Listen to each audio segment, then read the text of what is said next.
Hello everyone, good morning. So ఈ వీడియోలో మనము గ్లోబల్ ట్యూబర్క్యులోసిస్ రిపోర్ట్ 2023 గురించి మాట్లాడుకుందాం. వెరీ రీసెంట్గా రిలీజ్ అవ్వడం జరిగింది. So global tuberculosis report 2022 November 10th 11th release అయింది. సో ఈ గ్లోబల్ ట్యూబర్క్యులోసిస్ రిపోర్ట్లో మనకి ఏం చెప్తుంది, ఎవరు రిలీజ్ చేశారు? ఇది వరల్డ్ హెల్త్ ఆర్గనైజేషన్ అనేది రిలీజ్ చేయడం జరిగింది. ఎవరు? WHO, World Health Organization. ఎక్కడ ఉంటుంది? మనకి జెనీవాలో ఉంటుంది. సో వరల్డ్ హెల్త్ ఆర్గనైజేషన్, ప్రపంచ ఆరోగ్య సంస్థ ఈ గ్లోబల్ ట్యూబర్క్యులోసిస్ రిపోర్ట్ని రిలీజ్ చేయడం జరిగింది. సో గ్లోబల్ ఎండ్ ద టీబీని ఎండ్ చేయాలి. యాక్చువల్గా టీబీని ఎండ్ చేయడానికి మనం పెట్టుకున్న టార్గెట్స్ ఏంటిది? సో వరల్డ్ డబ్ల్యూహెచ్ఓ అనేది సో కంప్లీట్గా 2030 నాటికి ప్రపంచంలో టీబీని ఎలిమినేట్ చేయాలనుకుంటుంది, నిర్మూలించాలనుకుంటుంది ట్యూబర్క్యులోసిస్. సో ఈ ట్యూబర్క్యులోసిస్ని 2030కి నిర్మించాలనుకుని WHO టార్గెట్ పెట్టుకుంది. అదే గవర్నమెంట్ ఆఫ్ ఇండియా అనేది మనోళ్ళు కొంచెం ముందుగానే టార్గెట్ పెట్టుకున్నారు. So India target is 2025. So that is the complete eradication of the TB in India by 2025. అక్కడైతే ప్రపంచంలో అయితే 2030, మన గవర్నమెంట్ ఆఫ్ ఇండియా టార్గెట్ అయితే ఏంటి? 2025కి దీన్ని పూర్తిగా నిర్మించాలనుకుంటున్నాం. దీన్ని టీబీని నిర్మూలించాలనుకుంటున్నాం. So global tuberculosis report 2023. This is very important question. So tuberculosis అనేది ఎప్పుడు ఎలిమినేట్ అయింది? సో భారతదేశంలో మనకి 500 రూపాయల పెన్షన్ కూడా ఇస్తున్నారు. జనరల్గా ట్యూబర్క్యులోసిస్ ట్రీట్మెంట్ తీసుకున్న వాళ్ళకి నిక్షయ్ పథకం కింద 500 రూపీస్ కూడా ఇవ్వడం జరుగుతుంది. దేని కింద? నిక్షయ్. రైట్. నెక్స్ట్, ట్యూబర్క్యులోసిస్ అనేది దేని వల్ల వస్తుంది అంటే మనకి బ్యాక్టీరియా వల్ల వస్తుంది. మైకోబాక్టీరియన్ ట్యూబర్క్యులోసిస్. దేనివల్ల? మైకోబాక్టీరియన్ ట్యూబర్క్యులోసిస్ వల్ల వస్తుంది. 1882కి బిఫోర్ 1882కి బిఫోరు మనకి మైకోబాక్టీరియన్ ట్యూబర్క్యులోసిస్ ఉందని మనకు తెలియదు. సో ఈ బ్యాక్టీరియా ఉందని మనకు తెలియదు. 1882లో రాబర్ట్ కోచ్ ఈ బ్యాక్టీరియాని డిస్కవరీ చేయడం జరిగింది. ఏదైతే ఈ బ్యాక్టీరియా ఏదైతే ఉందో దాన్ని రాబర్ట్ కోచ్ డిస్కవరీ చేశారు 1882. అప్పుడు 1882 తర్వాత మనకి బ్యాక్టీరియా అనేది ఎగ్జిస్టెన్స్లోకి రావడం జరిగింది. ఏది? మైకోబాక్టీరియన్ ట్యూబర్క్యులోసిస్ అనేది. సో మైకోబాక్టీరియన్ ట్యూబర్క్యులోసిస్ అనేది మనకి ఈ ట్యూబర్క్యులోసిస్ని కలుగజేస్తుంది. పేరులోనే ఉంది కదా. So it is a type of ఏంటిది? బ్యాక్టీరియా. ఇది వైరస్ కాదు, ఫంగస్ కాదు. ఏ డిసీజ్ ఇది? Bacterial disease. ఏది? మన ట్యూబర్క్యులోసిస్ అనేది. ఓకేనా? ట్యూబర్క్యులోసిస్ అనేది బ్యాక్టీరియల్ డిసీజెస్. ట్యూబర్క్యులోసిస్ అనేది వెయిట్ని ఎఫెక్ట్ అవుతుంది అంటే మేజర్గా ఇది లంగ్స్ ఎఫెక్ట్ అవుతుంది. ట్యూబర్క్యులోసిస్ అనేది వెయిట్ని ఎఫెక్ట్ అవుతుంది, లంగ్స్. మెల్లగా ఇది ఏరోసాల్స్ ద్వారా అంటే మనం పీల్చుకునే గాలి ద్వారా కానీ, సో పక్కన మన ట్యూబర్క్యులోసిస్ పేషెంట్స్ ఉన్న వాళ్ళు కంప్లీట్గా ఏమైతే ప్రతిసారి దగ్గుతూ తుమ్ముతూ ఉంటారు. వాళ్ళు కంప్లీట్గా ఏం చేస్తారు? నాన్ స్టాప్గా దగ్గుతూ ఉంటారు. ఆ దగ్గుతున్నప్పుడు మనకు ఉన్నటువంటి ఆ రేణువులు ఏవైతే ఉంటాయో తుంపర్లు, ఆ తుంపర్లు అనేటివి పక్కన గాలిలో కలిసిపోయి అవి వేరే వాళ్ళకు కూడా సో మనకి వెళ్ళే ప్రమాదం ఉంటుంది. సో మేజర్ సో ఇదంతా కూడా లంగ్స్ ఇన్ఫెక్ట్ అవుతాయి. దేనివల్ల? ట్యూబర్క్యులోసిస్ వల్ల కూడా మొత్తం లంగ్స్ అనేది ఇన్ఫెక్ట్ అవుతాయి. సో అందువల్ల వాళ్ళకి ఏమవుతుందంటే శ్వాస పీల్చుకోవడం కష్టమవుతుంది, ఎక్కువ దూరం నడవలేరు, అండ్ బీపీ బాగా పెరుగుతూ ఉంటుంది. ఇలాంటి సిమ్టమ్స్ అన్ని వస్తుంటాయి. ఎవరికి? ట్యూబర్క్యులోసిస్ వాళ్ళకి. అందువల్ల మరి ట్యూబర్క్యులోసిస్కి నివారించడానికి కోసం అంటే దీనికి ఒకేసారి మనం ఏదో జ్వరం వచ్చినప్పుడు ఇంజక్షన్ గుచ్చుకుంటే పోయినట్టు పోదన్నమాట. దీనికి ఏంటిదంటే ఒక కోర్స్ ఉంటుంది. ఒక 2-3 సంవత్సరాల పాటు ఆ డ్రగ్స్ని కంటిన్యూగా వాడాలి. ఆ డ్రగ్స్ని కంటిన్యూగా వాడినప్పుడు మాత్రమే ఈ లంగ్స్కి ఇన్ఫెక్ట్ అయినప్పుడు అది ఏమైతే మన క్యూర్ అనేది జరుగుతుంది, అంటే క్యూర్ అనేది జరగదు. అందుకోసం WHO అనేది ఇక్కడ మనకి ఇంపార్టెంట్ డ్రగ్స్ ఉంటాయి. వీటిని 6 monthsకి ఒకసారి వాడుతూ అలా 2-3 సంవత్సరాలు డాక్టర్ చెప్పినట్టుగా వాడుతూ ఉండాలి. 6 months కోర్స్ ఉంటుంది అనమాట. ఇవన్నీ కూడా ఐసోనియాజిడ్ కానీ, రిఫార్మిసిన్ కానీ, ఈథమ్ బ్యూటాన్ కానీ, పైరాజినమైడ్ అని ఇవి ఫేమస్ డ్రగ్స్ అనమాట. ఇవన్నీ కూడా 4 డ్రగ్స్ అనేది ఒక కోర్స్ అనమాట. ఈ కోర్స్ అనేది వాడాలి. ఫస్ట్ ఐసోనియాజిడ్ ఇస్తాడు. ఐసోనియాజిడ్ తగ్గకపోతే రిఫార్మిసిన్, ఆ తర్వాత ఈథనమ్ బ్యూటాల్, ఆ తర్వాత పైరాజినమైడ్ అనేది. సో ఇలా డ్రగ్స్ అనమాట. ఇవన్నీ కూడా దేనికి ఇచ్చే డ్రగ్స్? ట్యూబర్క్యులోసిస్కి ఇచ్చే డ్రగ్స్. కొంచెం గుర్తుపెట్టుకోవడానికి ట్రై చేయండి. ఒకవేళ ట్యూబర్క్యులోసిస్ అనేది అన్ని డ్రగ్స్కి రెస్పాండ్ కాలేదు, ఈ అన్ని డ్రగ్స్కి కూడా రెస్పాండ్ కాలేదు అంటే చచ్చిపోతలేదు ఆ బ్యాక్టీరియా అనేది, ఈ అన్నిటికీ రెసిస్టెంట్గా ఉందనుకుందాం. ఈ అన్ని డ్రగ్స్కి అది రెసిస్టెంట్ ఉంది, చచ్చిపోతలేదు. అప్పుడు ఏమంటారంటే వాటిని MDG అంటాం, మల్టీ డ్రగ్ రెసిస్టెంట్ టీబీ అంటాం. ఏమంటాం? Multi drug resistant TB. అంటే ఏ డ్రగ్ ఇచ్చినా అది చచ్చిపోతలేదు, రెసిస్టెంట్గా ఉంటుంది. సో అలాంటి దాన్ని ఏమంటామంటే మనం మల్టీ డ్రగ్ రెసిస్టెంట్ టీబీ అంటాం, MDR-TB. MDR-TB is nothing but multi drug resistant TB. ఆ మల్టీ డ్రగ్స్ అంటే ఇవే. ఐసోనియాజిడ్ ఇచ్చినా చచ్చిపోతలేదు, అది క్యూర్ అవుతలేదు. రిఫార్మిసిన్ ఇచ్చినా, ఈథమ్ బ్యూటాల్ ఇచ్చినా, పైరాజినమైడ్ ఇచ్చినా, ఏది ఇచ్చినా కానీ ఏమవుతుంది? అది మనకి రెస్పాండ్ అవ్వట్లేదు, అది అట్లనే బ్రతికి ఉంటుంది, చనిపోవట్లేదు, ట్రీట్మెంట్ అనేది క్యూర్ అవ్వట్లేదు. అలా క్యూర్ అవ్వకపోతే దాన్ని ఏమంటాం మనం? మల్టీ డ్రగ్ రెసిస్టెంట్ ట్యూబర్క్యులోసిస్ అంటాం. ఎందుకంటే ఆ బ్యాక్టీరియా అనేది ఈ యాంటీబయాటిక్స్ ఏవైతున్నాయో ఈ యాంటీబయాటిక్స్కి అడాప్ట్ అయిపోయింది, చచ్చిపోదు. తినగా వేము తీయనుండని చెప్పేసి సో అది కూడా డ్రగ్స్ ఇచ్చే ఎక్కువ మొత్తంలో యాంటీబయాటిక్స్ డోసెస్ ఇవ్వడం వల్ల అదేమవుతుంది, దాన్ని తినడం స్టార్ట్ చేస్తాయి లాస్ట్కి. ఏదైనా ఓవర్ డోస్ అయితే ఏమైతే లాస్ట్కి ఏం జరగదు.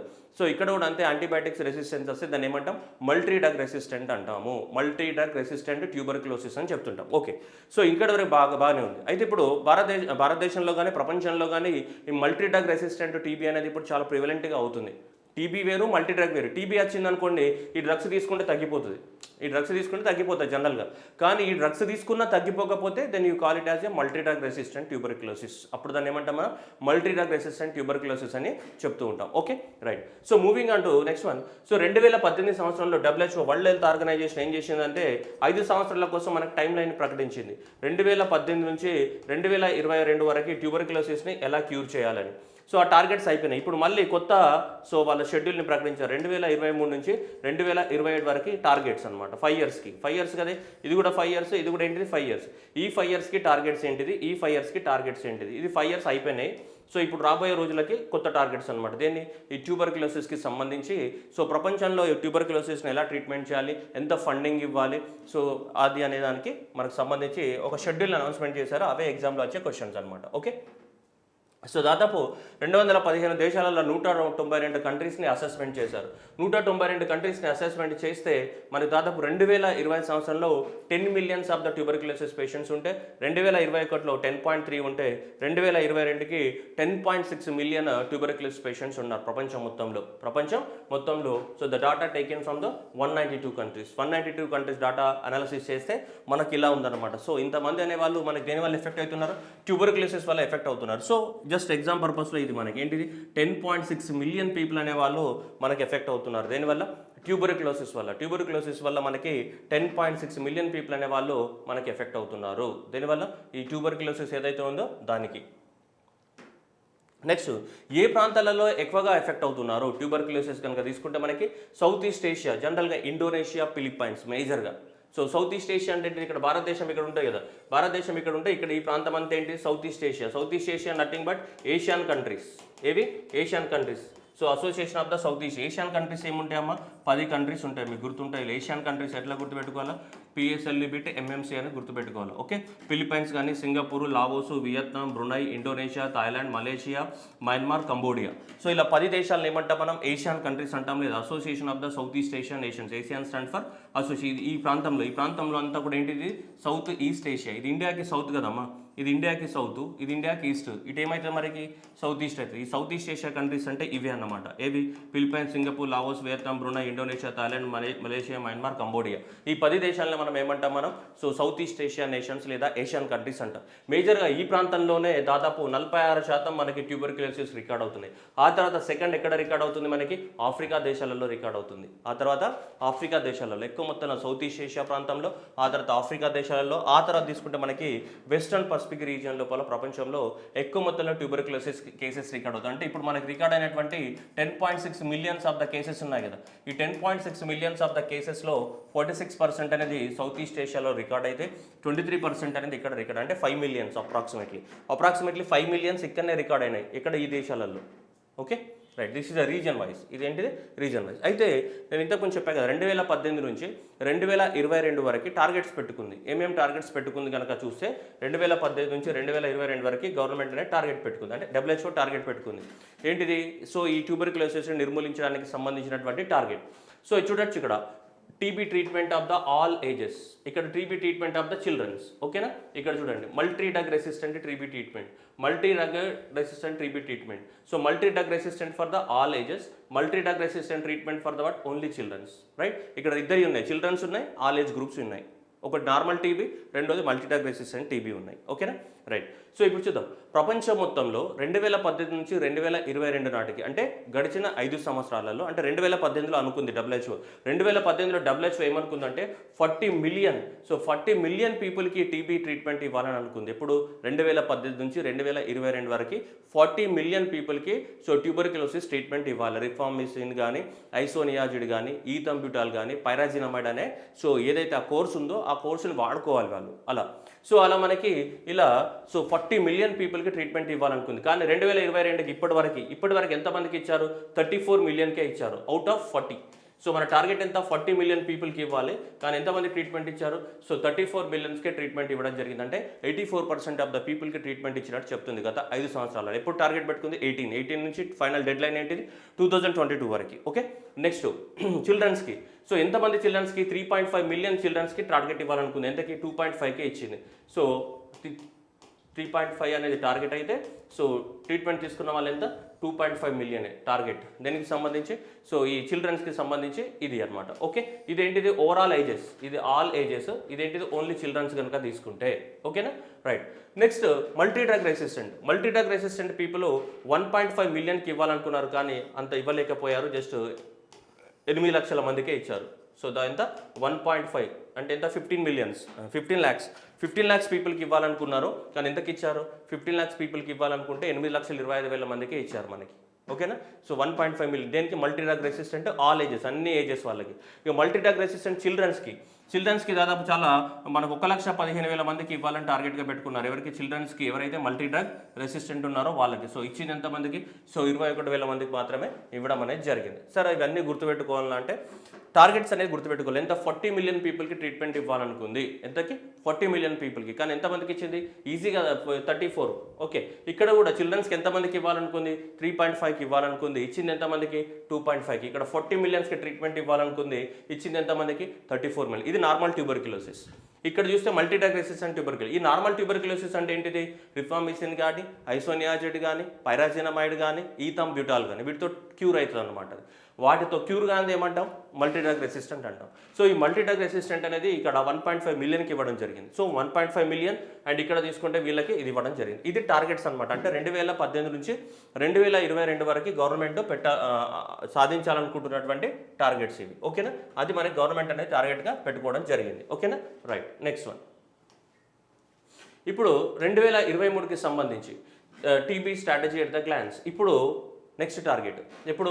2023 నుంచి సో ఇప్పటి వరకు 2027 వరకు రాబోయే 5 సంవత్సరాలకి వరల్డ్ హెల్త్ ఆర్గనైజేషన్ అనేది ఏం స్ట్రాటజీ పెట్టుకుంది? గోల్ చూడొచ్చు.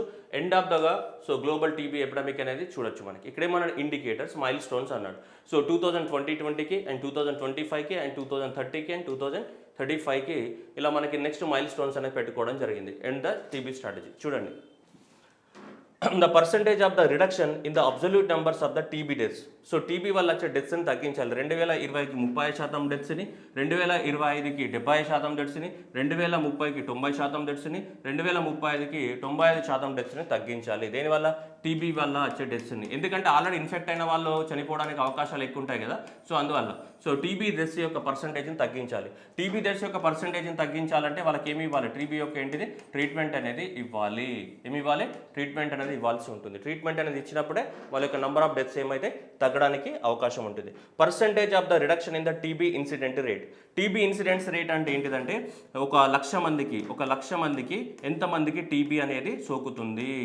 So that is the prevalence of the TB. TB ఎంతమందికి వస్తుంది, ఎంతమంది ప్రతి 1,00,000 మందికి ఎంతమందికి టీబీ వస్తుంది అనే దాన్ని ఏమంటాం? TB incident rate. The number of the people are infecting with the mycobacterium tuberculosis per 1 lakh population. So ఎంతమందికి టీబీ వస్తుంది 1 lakh పాపులేషన్కి, దాన్నే మనం ఏమంటాం? టీబీ ఇన్సిడెన్స్ రేట్ అంటాం. ఓకే, అలా టీబీ ఇన్సిడెన్స్ రేట్ అనేది 20%కి తగ్గించాలి, 50%కి తగ్గించాలి, 80%కి తగ్గించాలి, 90%కి తగ్గించాలి. అంటే 90% తగ్గించాలంటే ఏంటిదన్నమాట మనకి? అంటే దాదాపు ఇప్పుడు ప్రపంచంలో ఎలా అంటే ప్రతి 1 lakh పీపుల్కి ఇప్పుడు యావరేజ్గా 20 మందికి టీబీ వస్తుంది. దీన్ని తగ్గించాలి. దీన్ని ఏం చేయాలి? 90% తగ్గించాలి అంటే దాని అర్థం ఏంటిది? ఇది 2కి తీసుకురావాలని దాని మీనింగ్. ఓకే, అర్థమవుతుందా? ప్రతి 1,00,000 మందికి ఈరోజు మినిమం 20 మందికి ట్యూబర్క్యులోసిస్ ఇన్ఫెక్టెడ్ పీపుల్ ఉన్నారు. అందువల్ల దాన్ని 90% తగ్గించాలంటే 20 into 90% అంటే 18 తగ్గాలి. అంటే ఎంత మిగులుతారు? 2. అంటే 1,00,000 మందికి ఒకరికో ఇద్దరికి మాత్రమే టీబీ రావాలి. 90% వాళ్ళకి రాకూడదు. అర్థమైందా చెప్పింది? సో అది అనమాట. సో ఫైనల్గా సో అది 90% తగ్గించాలని చెప్తున్నాను. నెక్స్ట్ వాళ్ళకి ఒకవేళ టీబీ ఏదైతే ఉందో ఈ టీబీ ద్వారా ఎవరైతే ఇన్ఫెక్ట్ అయ్యారో, ఇన్ఫెక్ట్ అయిన వాళ్ళకి ఏమైతే డిసీజెస్, రోగాలు వచ్చిన తర్వాత వాళ్ళ హాస్పిటల్ ఖర్చులు ఇవన్నీ అవుతుంటాయి. ఆ హాస్పిటల్ ఖర్చుల వల్ల ఫ్యామిలీ మొత్తం కూడా ఏమైతే డిస్ట్రాక్షన్ అవుతుంటుంది. సో అందువల్ల కూడా దాన్ని కూడా తగ్గించాలనుకుంటున్నారు. So that is the percentage of the TB affected households facing the catastrophic total cost due to the TB. Tuberculosis treatment వల్ల డ్రగ్స్ చాలా కాస్ట్లీ ఉంటాయి. సో దాన్ని 0% అంటే మనకి ఏంటిదంటే వాళ్ళ మీద బర్డెన్ పడకూడదు. ఎవరి మీద? ఎవరైతే టీబీ పేషెంట్స్ ఎవరైతే ఉన్నారో ఆ టీబీ పేషెంట్స్ మీద ఎలాంటి బర్డెన్ పడకుండా తగ్గించాలని టార్గెట్గా పెట్టుకోవడం జరిగింది. ఇవన్నీ కూడా మనకి so end the TB start the glance మనకి, ఓకేనా? ఇవన్నీ గుర్తుపెట్టుకోవాలా సార్ అంటే అవసరం లేదు. సో జస్ట్ ఇక్కడ వరకు 2035 వరకు ఎంత తగ్గించాలనుకుంటుంది అనేది జస్ట్ మనకు ఐడియా ఉంటే చాలు. రెండే ఉన్నాయి ఇక్కడ, 95%, 90%, 0% ఆటోమేటిక్గా, ఓకే? సో అది గుర్తుపెట్టుకోవడానికి ట్రై చేయాలి. మనకి లాస్ట్ది 2035 నాటికి ఏంటిది? Percentage reduction in the absolute number ఎంత తగ్గాల? 95% తగ్గాలి. అంటే ఇప్పుడు ఎంత ఉంది? 10.6 మిలియన్స్ ఉన్నారా లేదా? ఆ 10.6 మిలియన్స్ని 95% తగ్గించాలి. అంటే దాని అర్థం ఏంటిది? 1 మిలియన్ పీపుల్ కన్నా ఎక్కువ ఉండకూడదు టీబీ పేషెంట్స్ ప్రపంచం మొత్తం. ఇప్పుడు ఎంత ఉన్నారు? 10 మిలియన్స్ ఉన్నారు. 95% తగ్గిస్తున్నామంటే ఎంత? 10.6 మిలియన్ 95% తగ్గిస్తున్నామంటే సో అర్థమవుతుందమ్మా ఇక్కడ ఆల్రెడీ ఇప్పుడు ఎంత ఉన్నారో 10.6 మిలియన్స్ ఉన్నారా లేదా? 95% తగ్గిస్తున్నామంటే విచ్ మీన్స్ 1 మిలియన్ పీపుల్కి తగ్గించుతామని దాని మీనింగ్, ఓకే రైట్. నెక్స్ట్ ఇప్పుడు 2023 నుంచి 2027 వరకు రాబోయే 5 సంవత్సరాలు, 2023 నుంచి 2027కి రాబోయే 5 సంవత్సరాలున్నాయిగా. సో రాబోయే 5 సంవత్సరాలకి WHO అనేది ఏం టార్గెట్గా పెట్టుకుంది అనేది మనం చూస్తే సో క్లియర్గా ఇక్కడ చూడండి. టీబీ ట్రీట్మెంట్ ఎంతమందికి టీబీ ట్రీట్మెంట్ ఇవ్వాలనుకుంటుంది గవర్నమెంట్? ఇప్పుడు 2023 నుంచి 2027 వరకు 90% ఆఫ్ ద పీపుల్కి టీబీ ట్రీట్మెంట్ ఇవ్వాలనుకుంటుంది, which is equal to the 45 million people globally in the upcoming 5 years. ఈ క్వశ్చన్ అనేది అడుగుతారు అనమాట, ఓకే? 45 మిలియన్ పీపుల్కి మనకి ట్రీట్మెంట్ ఇవ్వాలనుకుంటుంది. అంతకుముందు ఎంత టార్గెట్ పెట్టుకుంది? 40 మిలియన్ పీపుల్కి టార్గెట్ పెట్టుకుంది. ఇప్పుడు ఈ ఇయర్ ఎంత పెట్టుకుంది? 45 మిలియన్స్కి పెట్టుకుంది. 2018 నుంచి 2022కి ఎంత టార్గెట్ ఉండే? 40 మిలియన్స్ ఉంటే దాంట్లో 3.4 మిలియన్స్ని మనం ట్రీట్ చేయడం జరిగింది. ఈ సంవత్సరం టార్గెట్ ఎంత? 45 millions. 45 millions. So 45 millions which includes the 4.5 million childrens కూడా and plus 1.5 million of the multi drug resistant అందరు కలిపి మొత్తం. సో వీళ్ళే 6 మిలియన్స్ ఉన్నారు. ఆ 45 lakhsలో వీళ్ళే 6 మిలియన్స్ ఉన్నారు. ఎవరెవరు? 4.5 మిలియన్ చిల్డ్రన్స్ ప్లస్ 1.5 మిలియన్ ఎవరు? Drug resistant. మొత్తం 45 మిలియన్ పీపుల్ ఎవరైతే ఉన్నారో వాళ్ళు అనమాట. నెక్స్ట్ చెక్ చేస్తే so coverage of the people and treatment, టీబీకి సంబంధించిన ట్రీట్మెంట్ అనేది ఎంతమందికి? 90% ఆఫ్ ద పీపుల్కి మనం ట్రీట్మెంట్ ఇవ్వడానికి ట్రై చేయాలి, which is equal to the what 45 millions of the people. 45 millions of the పీపుల్కి మనం ట్రీట్మెంట్ అందడానికి కూడా సో ట్రై చేస్తూ ఉండాలి. Coverage of the what rapid diagnostic test for the TB 100% by TB. అంటే మనకు టీబీ ఉందని తెలుసుకోవడానికి కోసము మనకి స్మియర్ టెస్ట్ అని ఉంటుంది. దానికి ట్యూబర్క్యులోసిస్కి చేసేది ఏంటిది? Smear test. స్మియర్ టెస్ట్ అంటే ఏమని చెప్పాలి మీకు? స్ఫూటం అంటే ఏమంటాం మన వాళ్ళు అని మనం ఉంచుతుంటాం కదా, ఉంచినప్పుడు వస్తుందా లేదా? సో దాన్ని సలైవా అనేది గడ్డలుగా వస్తుంటాయి కదా మనకు, లాలాజలం అనేది గడ్డలుగా వస్తుంటే దాన్ని స్ఫూటం అంటాం. ఆ స్ఫూటం తీసుకొని స్మియర్ టెస్ట్ అని చేయాలి. అది అంతట ఎక్విప్మెంట్ అనేది అవైలబిలిటీ ఉండదు. సో అందువల్ల దాని గురించి మనకి అందుకే చెప్తున్నాం ఏంటిది? Coverage of the rapid diagnostic test అనేది 90% 100% అనేది అందరికీ అందుబాటులోకి తీసుకురావాలి. Next coverage of the health and social benefits, అంటే వీళ్ళు ఎవరైతే సఫర్ అవుతున్నారో వాళ్ళకి గవర్నమెంట్ అనేది సో ఏమైనా సోషల్ బెనిఫిట్స్ ఇవ్వడానికి కోసం 100% బై ద 2027 వాళ్ళకి హెల్త్ అండ్ సోషల్ బెనిఫిట్స్ కూడా ఇవ్వాలి. ఒకప్పుడు ట్రైన్లలో ట్రావెల్ చేయడానికి వీలు లేకుండే, టీబీ కానీ వచ్చిన వాళ్ళని ట్రైన్లో అలో చేయకపోయేది ఒకప్పుడు రైల్వే డిపార్ట్మెంట్, ఇప్పుడు అలో చేస్తున్నారు. అట్లాగే ఇప్పుడు నిక్షయ అనే పథకం కింద గవర్నమెంట్ అనేది 500 రూపాయలు నెలకి 500 రూపాయల మనకి బెనిఫిట్ని కూడా ఇస్తుంది. ఎందుకంటే డ్రగ్స్ని అవన్నీ కొనుక్కోవడానికి కోసం గవర్నమెంట్ ఆఫ్ ఇండియా నిక్షయ అనే దాని కింద. సో అలా మనకి సోషల్ హెల్త్ బెనిఫిట్స్ అనేది మనకి 100% రీచ్ అవ్వాలి. Availability of the new tuberculosis vaccines, so ఇది కొత్త నెక్స్ట్ ఇన్వెంట్ చేయాలి మనం. నెక్స్ట్ ట్యూబర్క్యులోసిస్కి మనకు ప్రతి ఇయర్ 22 బిలియన్స్ని స్పెండ్ చేయాలి అండ్ 2030 నాటికి 35 బిలియన్స్ని స్పెండ్ చేయాలనుకుంటుంది. దేనికోసం? ట్యూబర్క్యులోసిస్ నివారణ కోసము ఒక సంవత్సరానికి 22 బిలియన్స్ స్పెండింగ్ రీచ్ అవ్వాలి. By which year? 2027. ఎవరు స్పెండ్ చేయాలి? ప్రపంచ దేశాలు అన్ని కలిసి స్పెండ్ చేయాలి. అండ్ నెక్స్ట్ వచ్చేసి amount of the funding for the TB research. TB రీసెర్చ్కి 5 బిలియన్ రూపీస్ అనేది మనము స్పెండ్ చేయాలి రీసెర్చ్ చేయడానికి కోసం ఏ ఇయర్కి? బై 2027 నాటికి. 2027 నాటికి 5 బిలియన్స్ని స్పెండ్ చేయాలి. అలాగే ఒక్కొక్క దేనికి? రీసెర్చ్ కోసం. ఓవరాల్గా జనాలకి డ్రగ్స్ ఇవ్వడానికి, సోషల్ బెనిఫిట్స్ ఇవ్వడానికి కోసం ఎంత? 22 బిలియన్స్ని స్పెండ్ చేయాలి. అట్లాగే డ్రగ్ డయాగ్నోస్టిక్ టెస్ట్ అందరికీ అందుబాటులోకి రావాలి. సోషల్ బెనిఫిట్స్ అనేది 100% అందరికీ రావాలి కదా, 90% అని ఉంటుందా? ఉండదు కదా, అందరికీ రావాలి కాబట్టి 100%. ఓకేనా? సో నెక్స్ట్ ఎంతమందిని ట్రీట్ చేయాలనుకుంటుంది? 45 మిలియన్స్ పీపుల్ని ట్రీట్ ట్రీట్ చేయాలనుకుంటుంది, 45 పీపుల్ని కవర్ చేయాలనుకుంటుంది, కవర్ చేసిన వాళ్ళందరికీ ట్రీట్మెంట్ ఇవ్వాలనుకుంటుంది. అందువల్ల ఇక్కడ ఏమన్నాం, టీబీ కవరేజ్ అన్నాం, ఇక్కడ ఏమన్నాం ప్రివెంటివ్ ట్రీట్మెంట్ అన్నాం. సో ఎంతమందిని కవర్ చేస్తామో అంతమంది ట్రీట్మెంట్ ఇవ్వాల్సిందే కదా. సో ఇక్కడ ఎంతమందిని కవర్ చేస్తున్నాం, 45 పీపుల్ని కవర్ చేస్తున్నాం. ఎంతమంది ట్రీట్మెంట్ ఇవ్వాలనుకుంటున్నాం, 45 పీపుల్కి ఇవ్వాలనుకుంటే ఈ 45 మిలియన్ పీపుల్ ఈక్వల్ టు ఎంత, 90%. సో 2020 నాటికి ఇంతమందికి ట్రీట్మెంట్ ఇవ్వాలని చెప్పేసి మనకి గవర్నమెంట్ అనేది టార్గెట్గా పెట్టుకుంది. సో కాబట్టి ఎగ్జామినేషన్లో వచ్చేది ఇదే క్వశ్చన్. సో కాబట్టి రట్టా మార్కే జానా సీదా. ఓకే, ఎగ్జామినేషన్లో ఇది గుర్తుపెట్టుకోవడానికి ట్రై చేయాలి. అండ్ నెక్స్ట్ వచ్చేసి ఎగ్జామినేషన్లో కొంచెం ఇది గుర్తుపెట్టుకోవడానికి ట్రై చేయాలి. సో ఇది ఓకేనా, రైట్. సో ఇది మనకి వరల్డ్ గ్లోబల్ ట్యూబర్క్యులోసిస్ రిపోర్ట్ అనమాట. సో ఇప్పటివరకు ఉన్నటువంటి ఇవి ఓకేనా. So thank you everyone. So Andhra Pradesh వాళ్ళైతే అమరావతి ఆన్లైన్ అనే యూట్యూబ్ ఛానల్ సబ్స్క్రైబ్ చేసుకోండి. తెలంగాణ వాళ్ళైతే జీనియస్ ఆన్లైన్ అనే యూట్యూబ్ ఛానల్ సబ్స్క్రైబ్ చేసుకోండి. పీడిఎఫ్స్ కోసం టెలిగ్రామ్ ఛానల్లో చూడండి. సో జీనియస్ ఆన్లైన్ అనే Telegram channel and Amaravati online అనే టెలిగ్రామ్ ఛానల్లో మీకు వీడియోస్కి సంబంధించిన పీడిఎఫ్స్ అనేవి అవైలబిలిటీ ఉంటాయి. And thank you everyone and all the best. జై హింద్.